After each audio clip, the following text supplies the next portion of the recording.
Haoi and pervaded even the induced euphoria of Club 88. Has pervaded even the induced euphoria of Club 88. Her mind herself is not immune, looking to be caught between the need for rest and the inability to find the peace necessary for it. It's not a good time, Wyatt Art. I can see that. What's going on? I wish I knew. I can only speak for myself, though.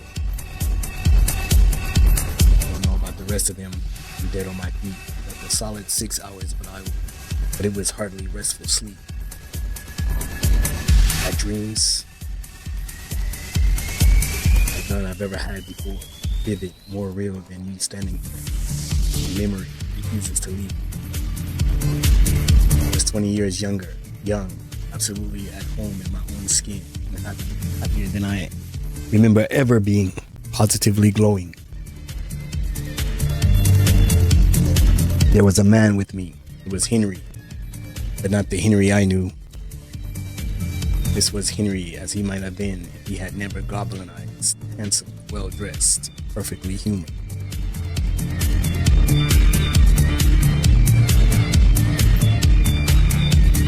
But when he smiled, there were too many teeth, and I knew it was a lie.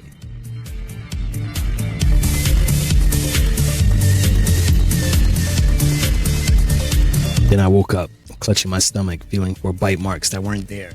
I haven't been able to shake the image of that smile all day. Those teeth. They wanted to devour me and everything I hold dear. Still worrying about Callum and all that. Still worrying about Callum and that suit. I tried to put that period of my life behind me. I tried to forget about what happened. To move past it. Had to, or else it would have destroyed our family just as it was beginning.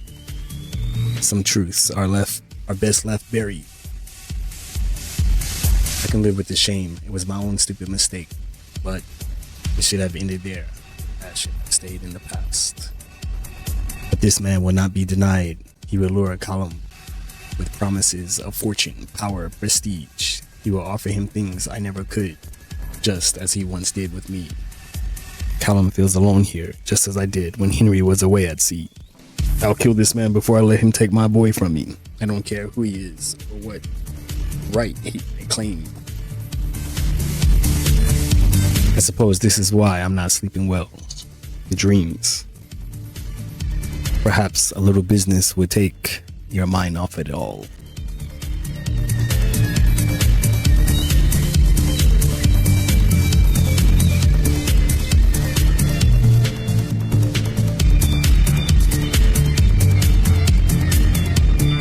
Got some submachine guns.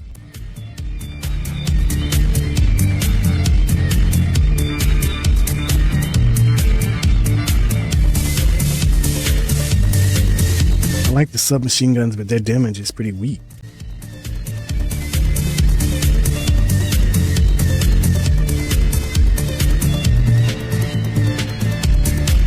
This is what I like.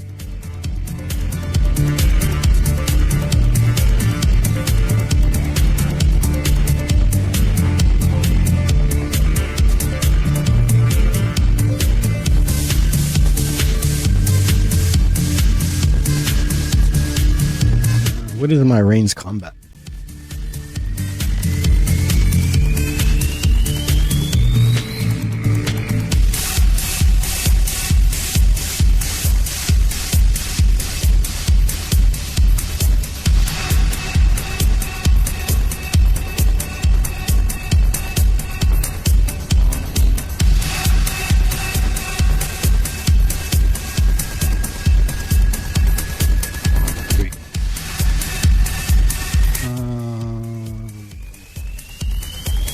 My range combat is 4.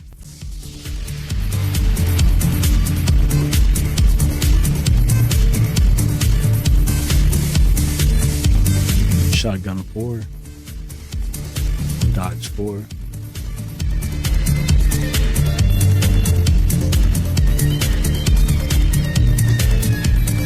feel like I want to drop dodge down to 3. Spend a little more on range combat.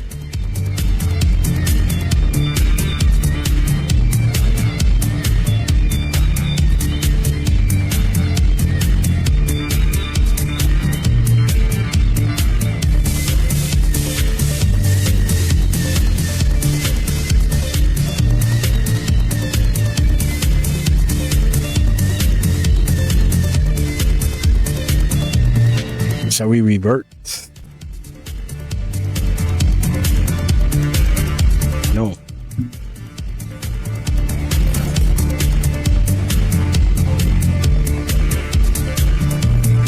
I can't revert. All right. So anyway,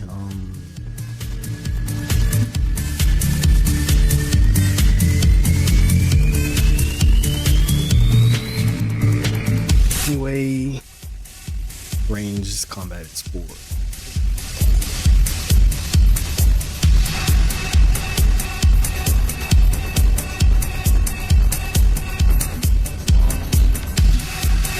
Ace.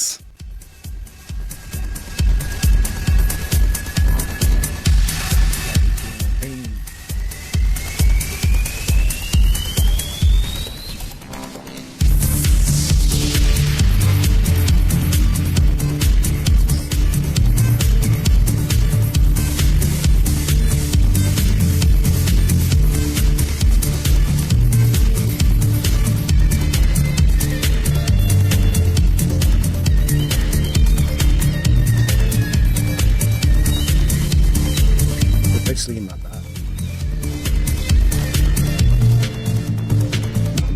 I'm rocking the Remington.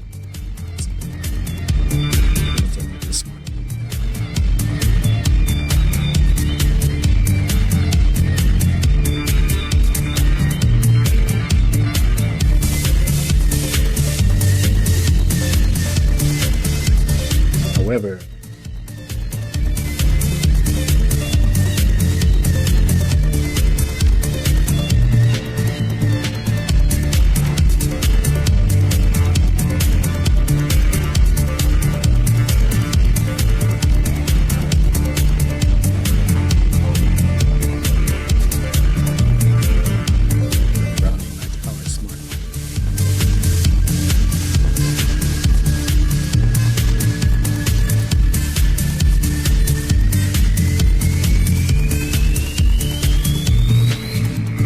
something better for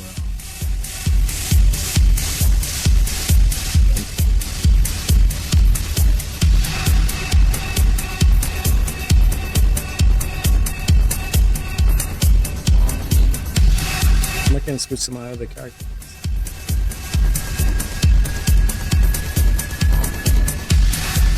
Anyway,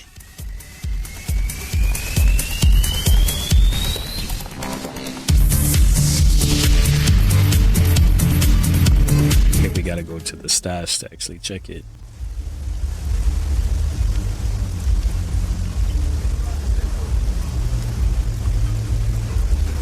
Let's go get our money.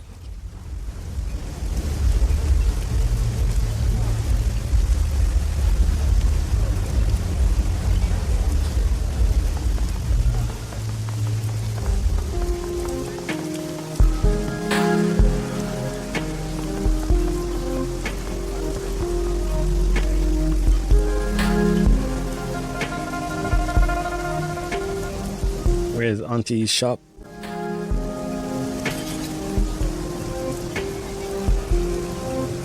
Here.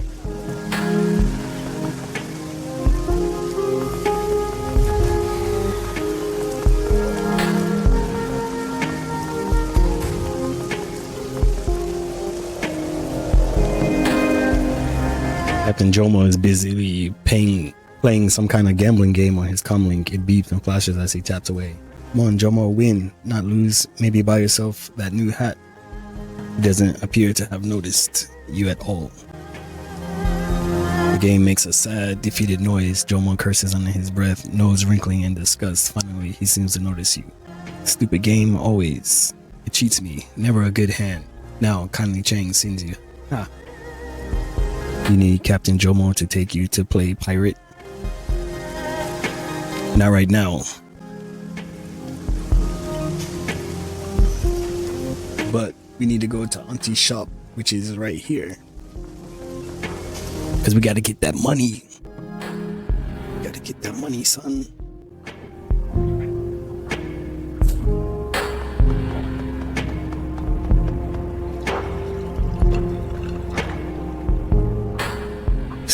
Strangler Bao stands passively, muscular arms folded across his chest. The low noise and stale smell of mahjong parlors seem to glance off him. Like rain off a granite statue, he acknowledges you with a nod. A quarter of an inch. His rumbling bass voice seems to vibrate the floorboards. We have a problem. Maximum law. Bao says as if it explains everything. He's been talking in the Matrix about your jobs. It's drawing your attention. Kindly wants him to shut up. Law's been gossiping? That's not good. I've noticed. I've been meaning to handle that. Good, but you've been slow. Law isn't being discreet. He needs to be discreet. Bao leans forward a little, shifting onto the balls of his feet like a tilting slab of concrete. Your job is to fix the situation. Don't bother finding me when you're done, unless there's something to clean up. I've got better things to do with my time. He eyes you skeptically. Any questions? What do you mean by fix the situation? Why doesn't the Yellow Lotus handle this? Seems ironic that you're handling this. Law's got leverage. He's a wampo and forget it. That's my fight. I'll take care of it. Let's see. What do you mean by fix the situation? Just make him shut up. What happens to Law doesn't matter to anyone. He has no family here and no standing. Why doesn't the Yellow Lotus handle this? We are. Did you forget you're an instrument of the Yellow Lotus? Law's got leverage. He's a wampoin. Leverage? He's entry level. The wampoins recruit a lot of fresh meat and call out those who are unfit. We're the ones who have pull with wampoa. Law pushes a wheelbarrow. Seems ironic that you're handling this. Just take care of it, the White Arrot. I'll take care of it. If you need to kill him, don't make a neighborhood scene. That upsets people. Do this like you're from here, respectful of the peace. It may be difficult. You'll probably need to do it on that boat of his. He almost never leaves it. This needs to be handled soon. Strangler Bao grunts and nods almost imperceptibly as if to signal the end of the conversation. Thank you, the White Arrot. Your skill is appreciated. Goodbye, Mr. Bao. Finally, Cheng isn't even in here. But yeah, I gotta get my money from the computer. So, here's my team.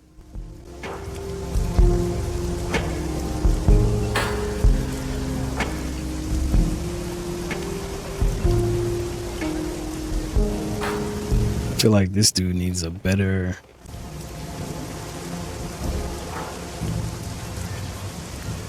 You need a better gun.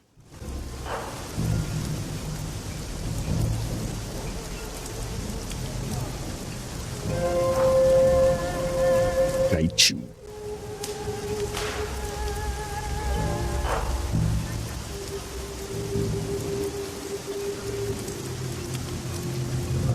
Range combat.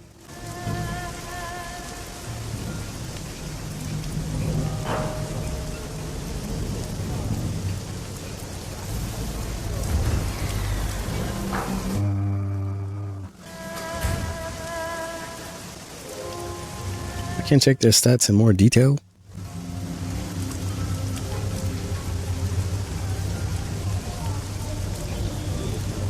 Anyway, let's go get our money first and foremost.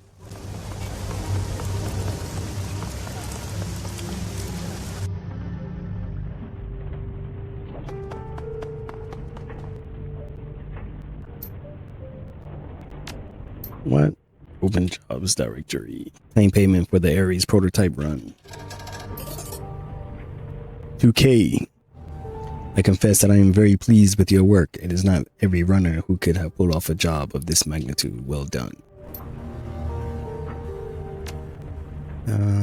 Data retrieval, restaurant job, geomantic sabotage. View all pending jobs. Alright, so we got all the jobs, right? Oh no, we got data. Pay data. Claim payment for sold pay data. Claim payment for the binary bards custom cyberdex schematics. 300. And we'll post this. We'll post the Ares research. Check back in 2 days.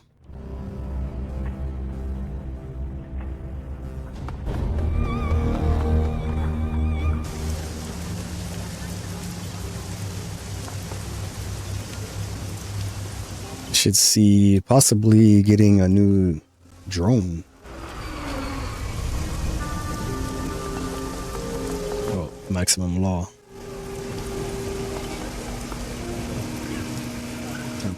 Gotta shut this guy up. Yo, the Wyatt Art. Law's voice is gregarious, yet tinged with awe. He smiles widely. How can I style out the carnivore? What do you need? Law, we need to talk privately. It's important. But before that, let me give you some minute data. The Red Dragon Association just got framed for industrial espionage at Ares Asia. Damn, that's cold. How'd that go down? Someone stole a prototype from Ares Asia while planting evidence. Vicious. The buzz in the network is that they're getting chewed up right now over in Yao Tsing. I wonder if Ares is the chewer. Let's see what I've got for you.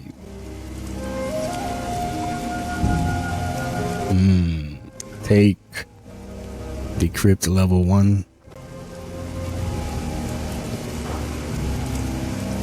Let's see what kind of tech you got.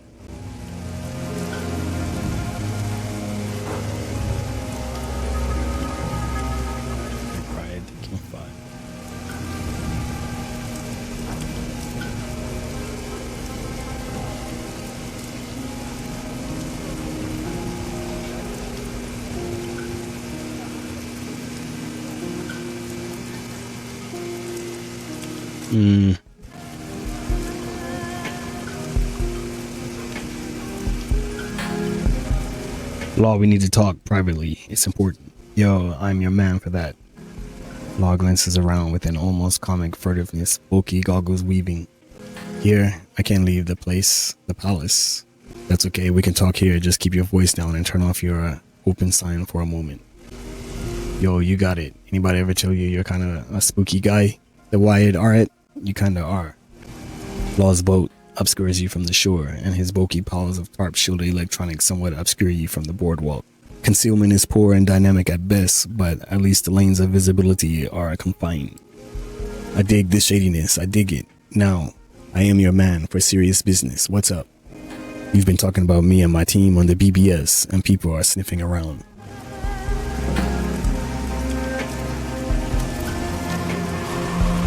People talk, whatever, it's no big deal. The BBS and the Wampoa boards are secure.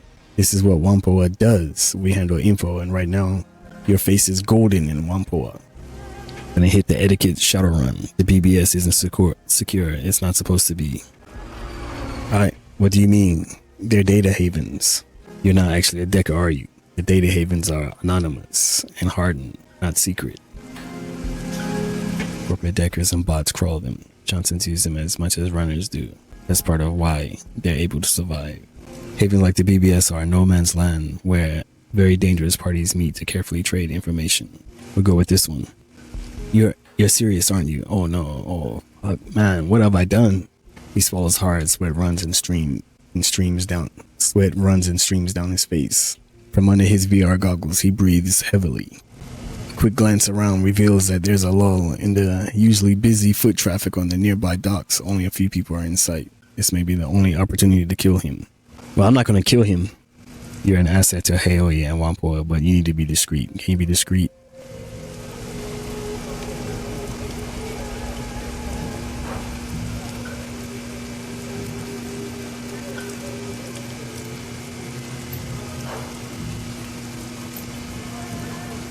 Yeah, don't kill. That was my game automatically choosing something. Alright, this place is too busy and the concealment is too sparse. You'll have to talk to Law into salute. This place is busy and the concealment is too sparse. You have to talk Law into a solution. When code misbehaves in Wampoa, it gets deleted. You need to confirm to spec. What should I do, the Wyatt Art? Keep your mouth shut. Play smart, you'll be fine.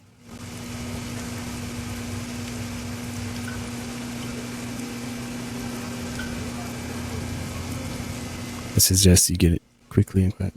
Keep your mouth shut, play smart, you'll be fine.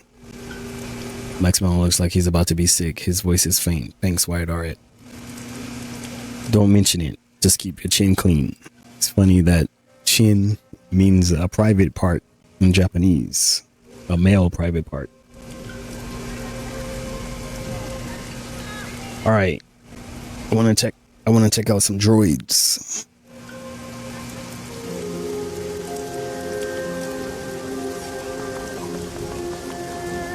Can't remember where.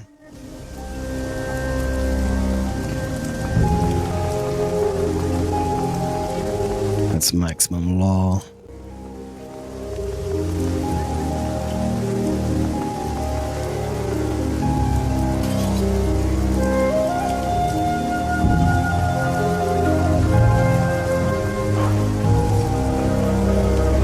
Here we go. Reliable Matthew.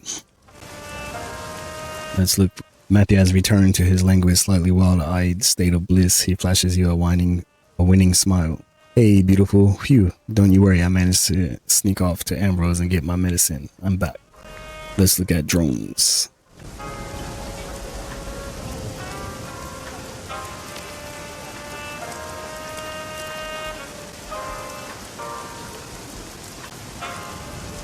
There's ground-based fire support. It's like having another runner on the team.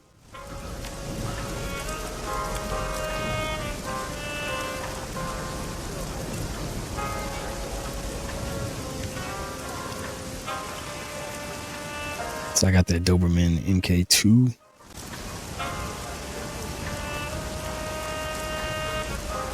Support drone that is equipped to lay a smoke trail anywhere you need it most.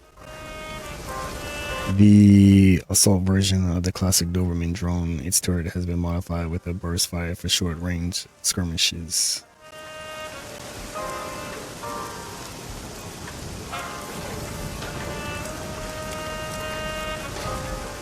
A mobile pharmacy. Medikit on wheels. Sniper.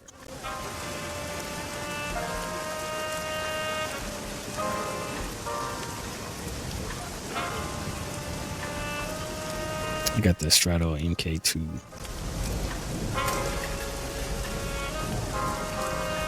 Do we want semi-automatic turret or Strato 9? Yeah, I'm gonna upgrade to that.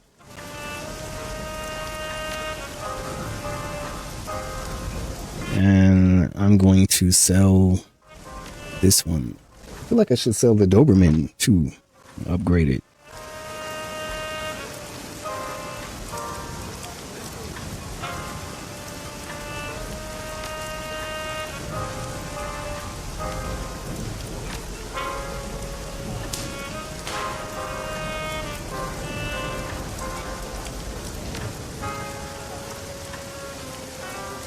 Okay.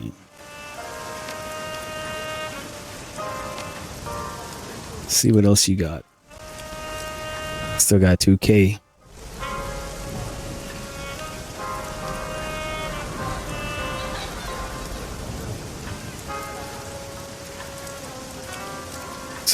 So I get the assaults.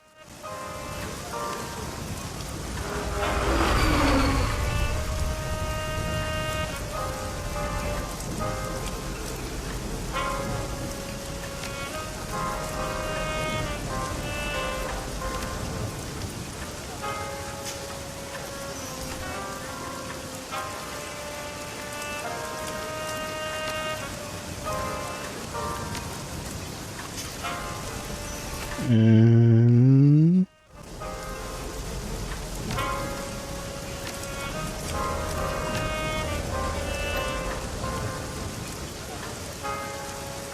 sell the Doberman. The Doberman is only 500.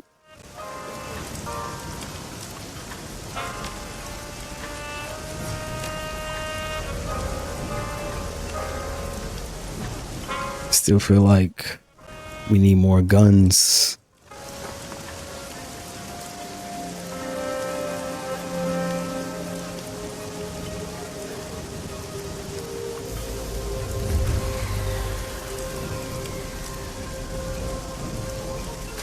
Let's take a look at the guns again.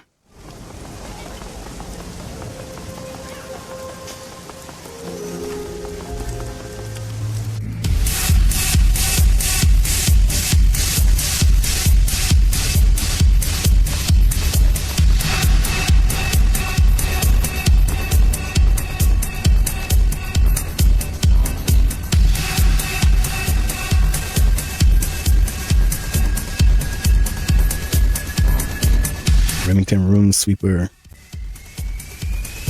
crack 'em punch and spread, and a heavy pistol size package, short range, 1500.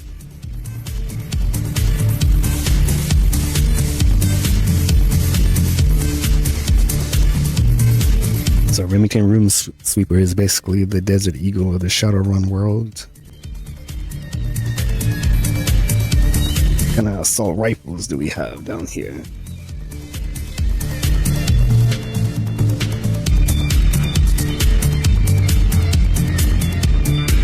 .79 grenade launcher.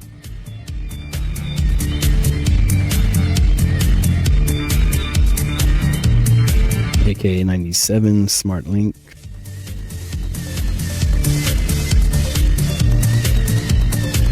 Ruger 100S. Stock sniper rifle easily found on the black market. I don't want to buy this.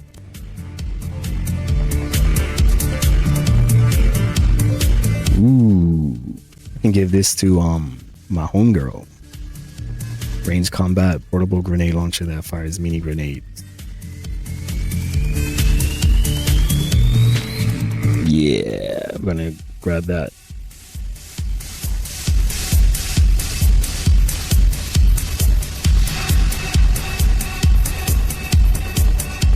Get this drone back out here.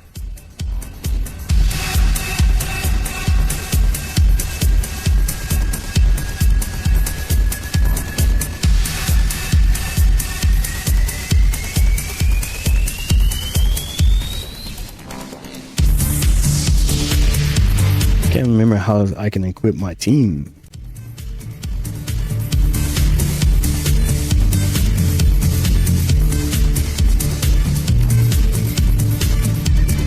But it's all good. How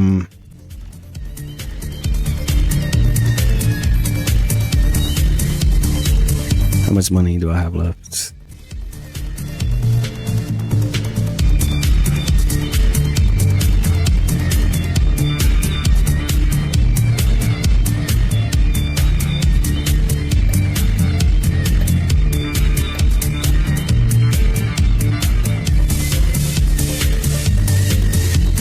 $613.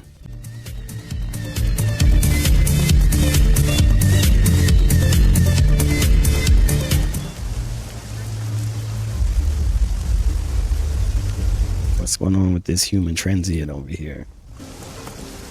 Looks like a junkie. The gibbering transient wheels to face you, his eyes bulging out of his skull. He's a young man, probably in his late 30s, but his hair has gone bone white. He reaches toward you with hands hooked into claws, and his entire body begins to tremble. You've seen them, I know it, I can smell it on you. He reaches his hand to his face and claws at his cheeks, his fingernails digging into his flesh. The devils, the ones that are coming, the runt that leads the pack. Another transient glances over at you. He got into town yesterday. Came in on the same boat that we did. Seemed normal enough at the time, but now he's stark raving mad. His voice rises into a scream. I've seen them, they're coming. They are on their way here now. I'm not mad. Calm down, what you saw was just a nightmare, it wasn't real. The devils are real, I know it. His bulging eyes dart from you to the others on the street. Spittle flies from his mouth as he speaks. They are right behind me, always behind me, driving me like cattle, breathing down my neck. I can smell the stink of their breath. Describe these devils to me and tell me what they look like. His breath comes in fits and gasps, and he claws at his throat, and his voice lowers to a whisper. There are hundreds, all different, but all the same. Giant with the legs of a boar, and the jaws of a baboon. A woman in jade and gold with 100 blind eyes. A runt at the head of the pack, slim and beautiful, with arms like jaws and an ivory crown. Tears spill down his cheeks as he sobs piteously. They run in rivulets into the gashes that he tore in his cheeks. They're all coming, all clawing at the gate. She is already slipping. He seizes up. Mid-sentence, his eyes roll back into his head and he falls to the pavement. When he hits the ground, he doesn't get up. He isn't breathing. I think he's dead. You kneel and press your fingers to the fallen man's neck. Nothing. The transient stares down at the fallen man's body, her brow furrowed. To hell with this place, I'm getting out of here. I know that it's none of my business, but you should do the same. Not me, I have business to attend to. You're called, best of luck.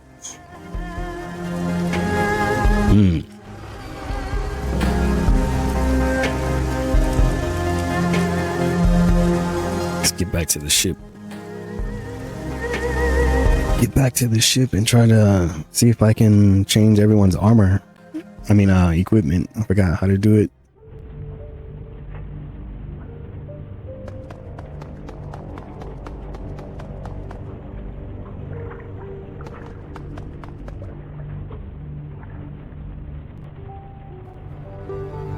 Climb out of bed. You push yourself up and touch your feet to the ground, but something stops you short. Your mouth. Something is wrong with your mouth. Investigate with your hands. You reach your hand up and run a finger over your teeth. It doesn't take long to find the source of the problem, a molar on the upper left side. You apply slight pressure to the tooth and it slides out of your gums with no resistance, as if nothing was ever holding it in place to begin with. As the tooth comes free in your hand, an image etches itself into your mind. A great chamber, hazy in form and outline. Clouds of red mist that fill the air, perfuming it with salt and copper. Great columns stretching up from the ground to pierce the sky. And above it all, the enormous grinding gears of a broken machine. In the distance, you can hear a sound. Desperate, frantic pounding. Something enormous at the door. Many somethings, all desperate to get in. Scrabbling and scratching and scraping, but unable to find purchase. The way in is locked. You feel a tremendous sense of accomplishment. You've done it. The others are trapped outside, blind and starving, unable to pass through the door. The chamber and what lies beyond it are yours. A shrill giggling noise fills the air. Like the laughter of a small child mixed with the shivering screech of countless violins, the sound reverberates down your spine like an electric current. The intoxicating aroma of meat fills your nostrils. You have been starving for 1,000 years. Soon it will be time to feed. Just like that, it's over. The images fade, dissipating like vapor. Only the tooth in your hand remains. Okay, that was wild. I didn't mean to go to bed, but let's see.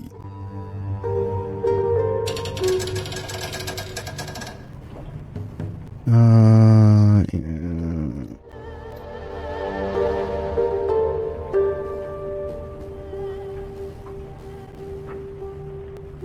I can't really change to another guy.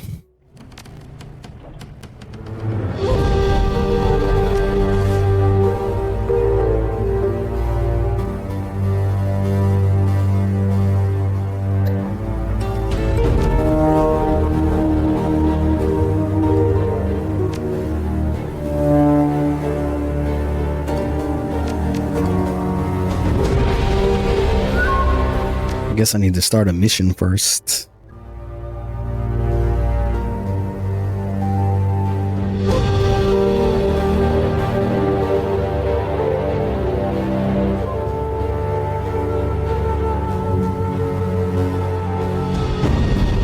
But what I'm going to do is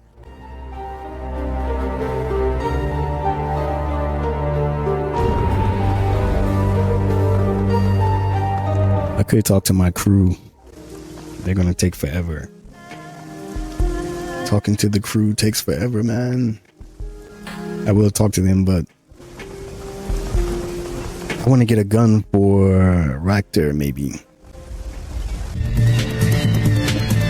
I like running 2 riggers.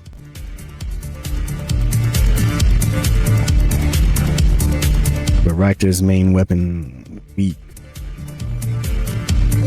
So I got 613. Ares Predator.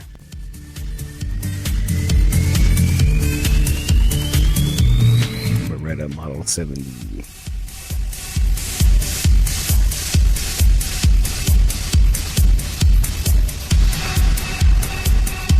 Me and Raptor could be Shotgun Rigger Bros. I kinda like the name of that.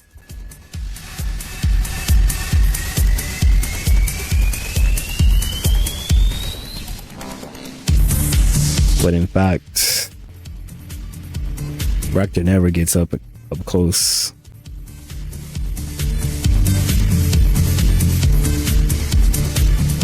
It could be another grenade launcher.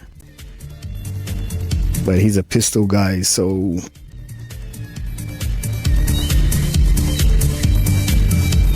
and I hope he can use this.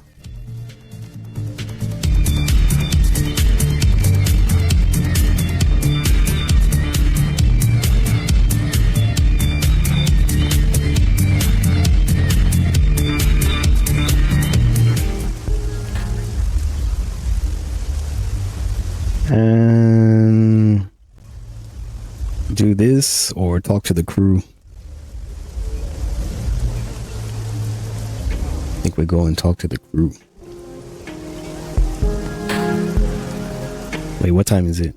It's almost 8 p.m.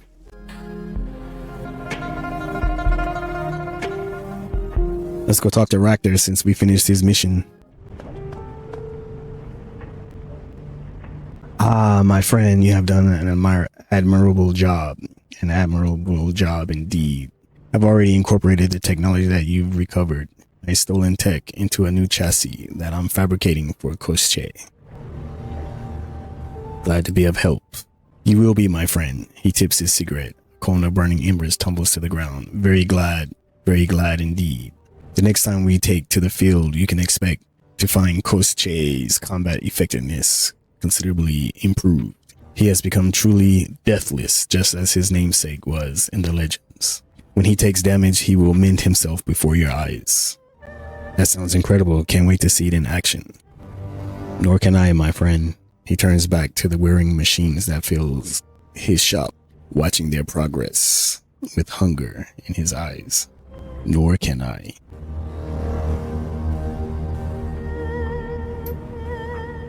Sorry about the smell. It's long past time to purge the coolant sump. If I had access to the proper equipment, this would not be a problem. I could clean the fluid and reuse it, but alas, halogen treatment chambers are rather hard to come by, even in a place like Hawaii. Anyway, my friend, you didn't come here to discuss the ins and outs of shop maintenance, I'm sure. So, what does bring you here? Any thoughts about the last run? A most wonderful outing, excellent. I have my research back, my prototypes return, all thanks to you.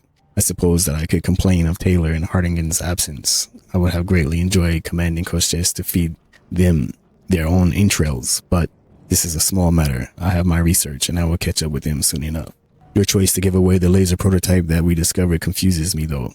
Why did you bother? We didn't owe that other team anything. We were there first, and we were the ones who found the device. But it doesn't matter. A small thing, my friend. A trifle. The laser is nothing compared to my research. I am in your debt. Now, what else would you have of me? Been thinking about what we talked about last time. Mind if I ask you a few questions? He tilts his head in acquiescence. Be my guest. I have no secrets to keep. About the drone repair system that you invented, how did it work? There were 3 distinct elements to my approach. When these elements were all working in concert, prototypes that utilized the process displayed remarkable self-repair capabilities. This may be a lengthy explanation. I can skim over it if you please, or I can break it down for you if you're genuinely interested. Give it to me in bold strokes. I don't need the nuts and bolts. I just want the basics. Yes, fine. I'll give you the short version. The first element of the process was a self-healing biometric skin. It was capable of self-repairing and any superficial wounds that a drone might suffer, injuries that hadn't damaged the machine's underlying structure. The second element was an internal structure built from self-assembling materials and utilizing redundant systems. Any damage that the skin could not heal could be repaired or replaced. The third and final element was a magical component that served to stave off entropy and render the first 2 systems self-perpetuating. You can think of magic as the lubrication that kept the gears turning, an unfortunate but necessary concession. And this is the technology that we recovered on the Ares run? Yes, that's right. My thanks to you again, my friend. In your eternal debt. What do you think that a post-human future would mean? There's a hard limit to the fusion of man and machine. Doesn't your vision of the future require us to get past that? I have to go. Maybe we could continue this another time. Goodbye, my friend. We'll talk later. See, these guys, my crew, are very chatty. And I didn't mean to actually go out. I want to test out my new droids. Or drones, rather. What's brother up to? I know he's long-winded. You walk into a mess, half-eaten cans of food litter the floor, and personal equipment is strewn about in a haphazard fashion. Amid the mess, Wu sits in his bunk with his back against the wall. He has a PDA in his hands and he's staring down at it, sullen and morose. He doesn't acknowledge your entry.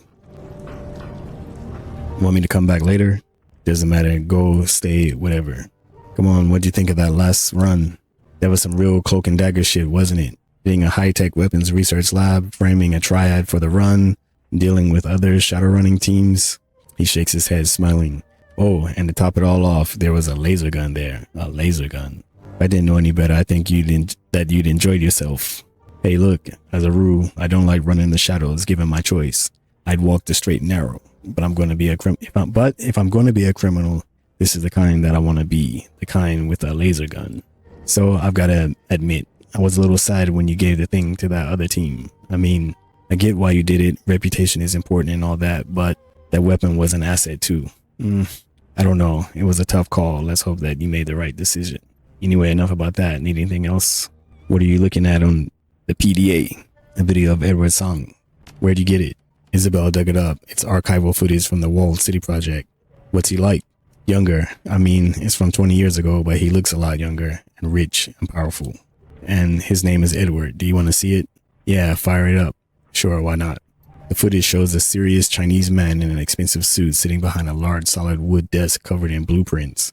The man is holding a magnifying glass over one of the plans and studying it intently. He folds the blueprint over and checks the one beneath it.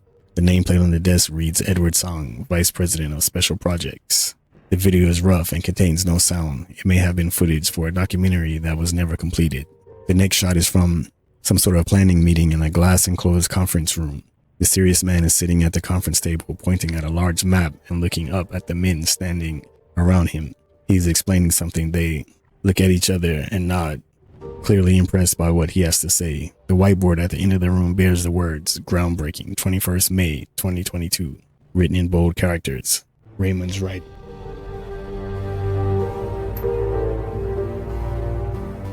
The footage cuts to a scene of two people talking at the end of a long hallway.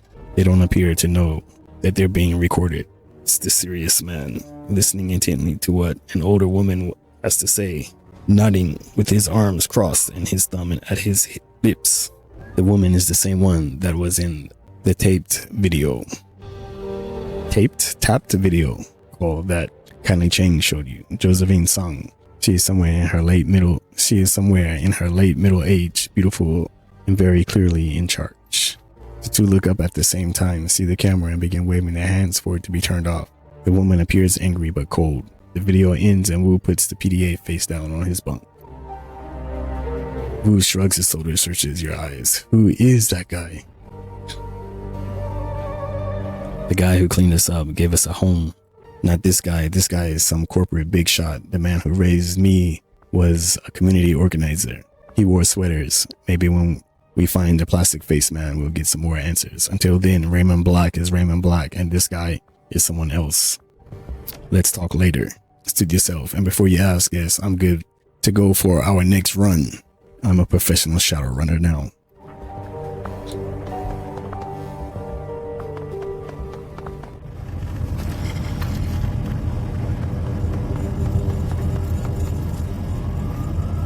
You enter Isabel's cabin to find her jacked into the octopus. Her body slouches, motionless, tethered to the machine. The computer's large display flickers to life again, just as it did the last time. Isabel's avatar fills the screen. This isn't helping. I'm decking. I'm in my safe space, and it doesn't help. The memories are just as painful here as they are in the real world. Your memories are a part of you. Decking doesn't make you leave that behind. No, I guess that it doesn't. It fucking should, though. I can't handle not having a way to escape from this. So what are you gonna do about it? I don't know, okay? I just don't. You know what? Hang on. Isabel's body shudders. Familiar tremor Her consciousness is flooding back out of the matrix and into her meat. Her eyes flutter and she takes a deep breath. Slowly, shakily, she rises from her perch on the floor. You're here with more questions, right? I'm sure that you are. Why else would you be bothering me? So spit them out. I'll go digging around in that cesspit I call a memory. Who knows? Maybe we'll find a clue. Calm down, Iz. We're on the same side here. I know that you're hurting, Isabel. If venting helps, go ahead. She takes a deep breath, makes a visible effort to calm herself. No. That wasn't like me. This isn't the person that I want to be. I'll be okay. I can handle this. Just ask me your questions, okay? Let's get this ball rolling. Any thoughts about that last run? I'm pretty happy with how that turned out, mostly because with Ares, the alternative is leaving in a body bag, especially when you're stealing a prototype laser. Good pay for a good night's work, and that's what this business is all about. If you can walk away and get paid, it's been a good job. Kind of wish we'd kept that laser because, hey, it's a laser. That's awesome. But you did the decent thing, really. You helped those runners out, let them keep their rep, and both of us could get paid. That's a good quality in a team leader. I'm glad I've got you running the show. Isabel, anything else you wanted to know? She clenches her jaws, nods, go on. Goblet told me about your escape from the walled city just like you said she would. Yeah, I'm not surprised. Why are you telling me about it? You want me to answer them for you? Alright. Alright, maybe I can satisfy your curiosity. The walled city was a hellhole, you already know that, but for all of its failings, it was a good teacher. It taught me to hide, to stay small and unnoticed and insulated, to survive. It taught me that fish on the perimeter of the school get eaten, that sticking your neck out is a fool's errand, but that even fools can have their uses. It also taught me to recognize a stronger person when I met one, and how to use that strength for my own benefit. So when I met Gobbet, I knew that she had something I didn't. Confidence? Sure, that and her connection to Rat. Everything about her, really. We were different people then, still are now, but the differences were even more pronounced when we were kids. If you were so different, how did you two get along? I think that she was fascinated with me, how serious I was. She was nothing like that. Gobbet was playful and carefree. She could hold her own in a scrape, but she mostly saw life as a game. As for me, well, I knew that it wasn't. But I saw an advantage in cultivating a friendship with Gobbet, so I tried my hardest to make it happen.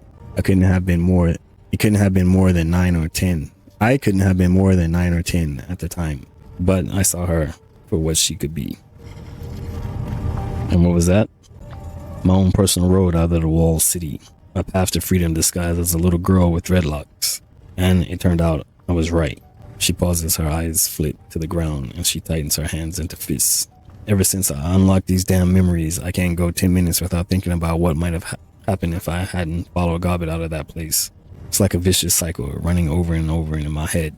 I hate it, but it won't stop. I feel guilty. You needed help and you took it. That's nothing to be ashamed of. It's bothering you because it's still fresh. Give it some time and you'll get over it.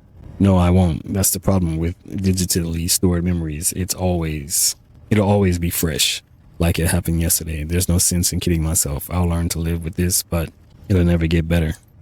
Anyway, that's my side of the story. I hope that it satisfied your curiosity. Now let's move on.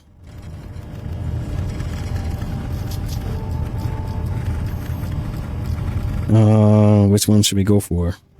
Gobbet said that you didn't want her to guide your parents out of the walled city, that you wanted them left behind.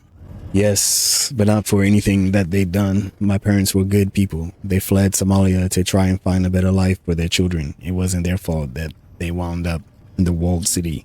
I wanted them left behind for me. For you, what do you mean by that? Isn't it obvious? She taps her temple. This. I knew what I was going to have done. I planned it well in advance after I got out. I was going to find someone who could make my childhood go away. How would that have stuck if my parents were around? If I had a living reminder that... How would that have stuck if my parents were around? If I had a living reminder right there next to me? It wouldn't have, so they had to stay. That's cold, Isabel. It's survival. Besides, I was sure that they'd be fine. They were my parents, grown up. They'd be alright. She heaves a sigh. Before you ask, I checked. They're gone now. I can't go riding to their rescue. Made a decision when I was a kid. It felt like that. It felt like the right one at the time, and now I have to live with it. We all have to live with things that we regret. I didn't always until very recently. I couldn't remember any of this. Now, let's change the subject, okay? Anything else will be fine. Why did you have your memories locked away? Why do you think they were awful, traumatic? I'm not talking about personal trauma here. I was fortunate enough to avoid my fates of many of my peers. I didn't get pressed into service in a brothel. The organ leggers didn't get me. I only had to watch one of my siblings die. So yeah, it could have been worse, but that doesn't make any early life in the walled city any easier to bear.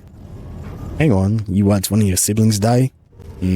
Yes, my older brother, Cab Dali, heroin overdose. He was 19, almost the same age that I am now. I'm sorry that you had to watch that. Me too. When I hear something awful, I almost envied him. He got out easy compared to a lot of people who die in the walled city. There was no violence. He wasn't taken by organ leggers or gunned down by the triads. He just put a spike in his arm, depressed the plunger, and stopped breathing, quick and easy. You could have done the same, but you didn't. You were stronger than that. I survived. I don't know if that's something to feel proud of. It's just what I did. I don't think any less of Cabdale for doing what he did. I don't even know if he did it on purpose, but his death was a lesson, and I did my best to learn from it. You're speaking my language.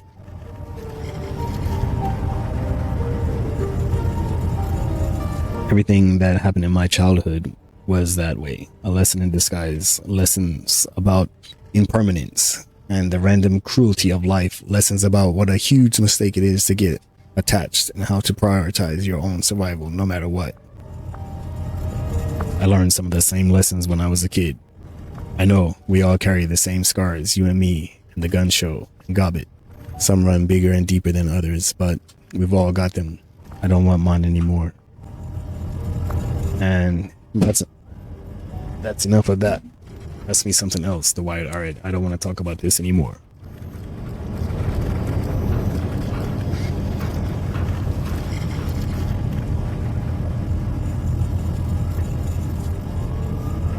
There was a man here in Hawaii who was ranting about the Yama Kings. His hair had gone white with fear, and I watched him die.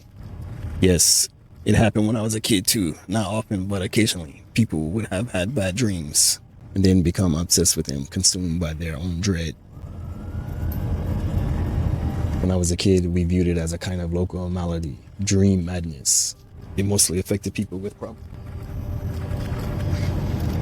dementia, paranoia, phobias, that kind of thing. So people would just shrivel up and die because of the dreams.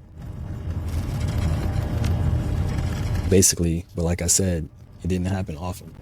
I remember one old woman, Auntie Y. Kuhn. She had skin like parchment paper and she baked egg tarts for the neighborhood kids. We liked her. She was good. One day, Auntie Y. Kuhn didn't come out of her apartment.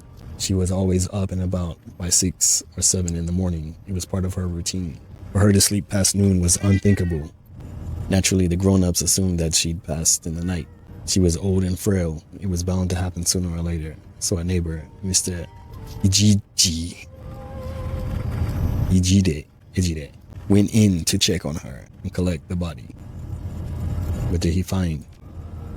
She wasn't dead. What he found was much worse than that. Oral surgery was involved. You don't want to hear the rest. Yes, I do. You recovered these memories for us. The least that I can do is listen to them. Alright, your call.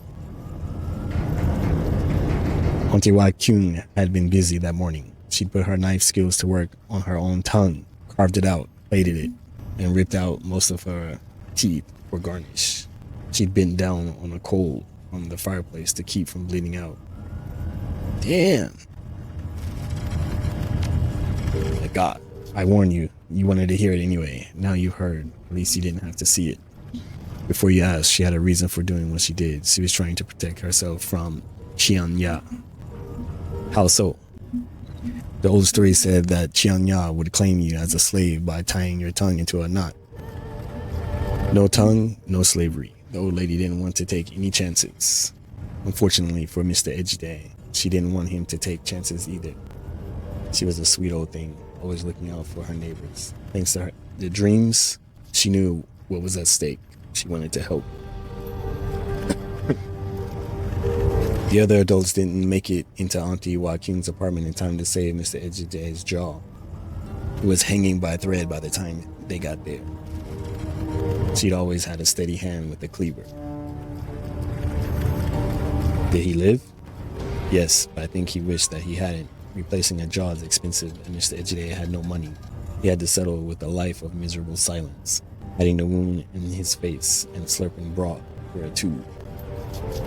As for Auntie Joaquin, she suffered an aneurysm, dropped dead, as the grown-ups were trying to get her to what passed as a clinic in the Mansion District. But she died with a smile on her face. She knew that her soul was safe. That's all for now. Can we talk about something else? Please, to be honest, almost anything would be preferable. I have a question about the walled city. Go on. That's all for now. And almost all for me because my cats are acting ridiculous. Therefore, I'm gonna end here.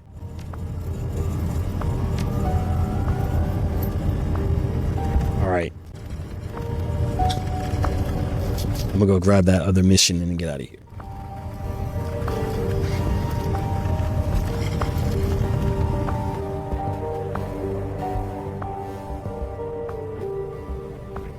I'm not interested in Gobbit.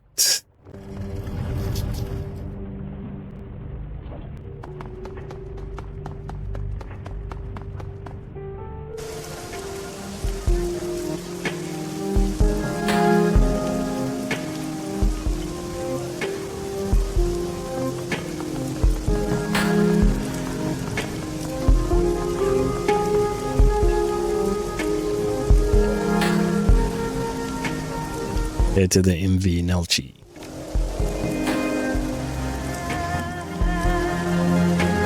All right, Ace, sit down. First, we're going to take Isabel.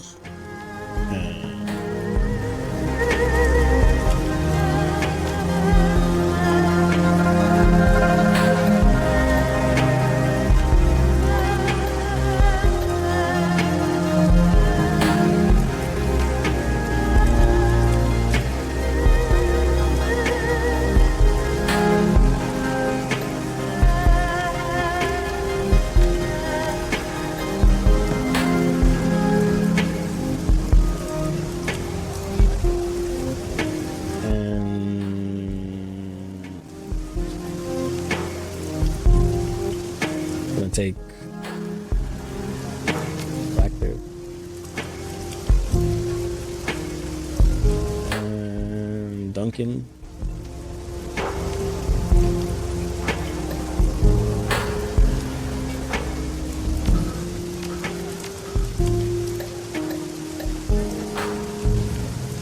Duncan.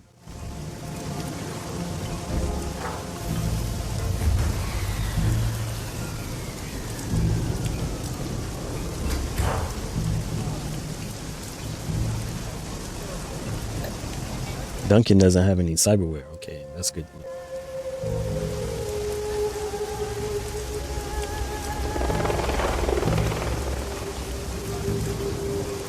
He has quickness, range combat 5 rifle.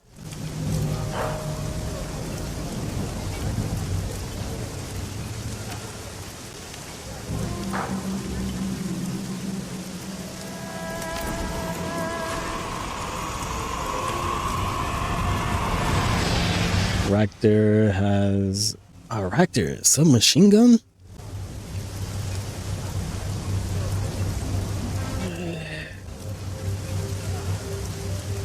Pistol 0.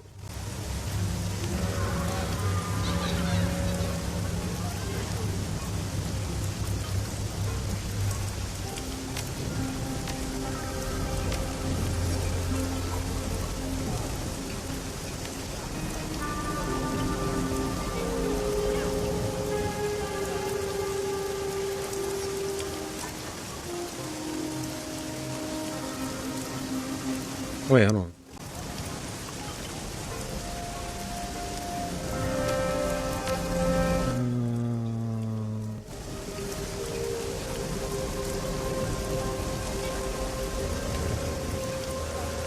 But will you look at that? Hold on, let's see.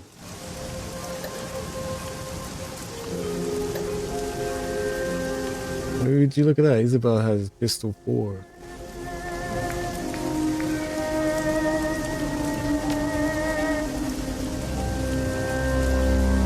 Raptor has pistol 2.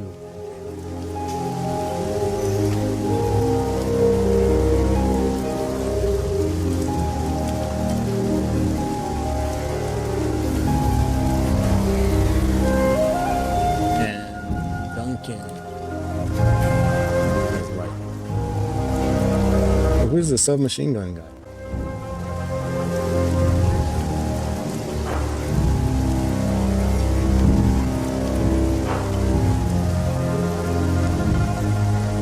That's weird. Who's this submachine gun?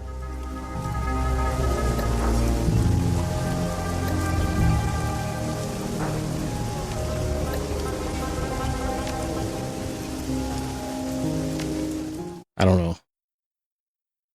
And we're gonna end it here. Whistleblower. The ride out to the Nauchi is nerve-wracking. Captain Jomo seems an expert pilot. Massive waves threaten to scuttle his small boat at every turn.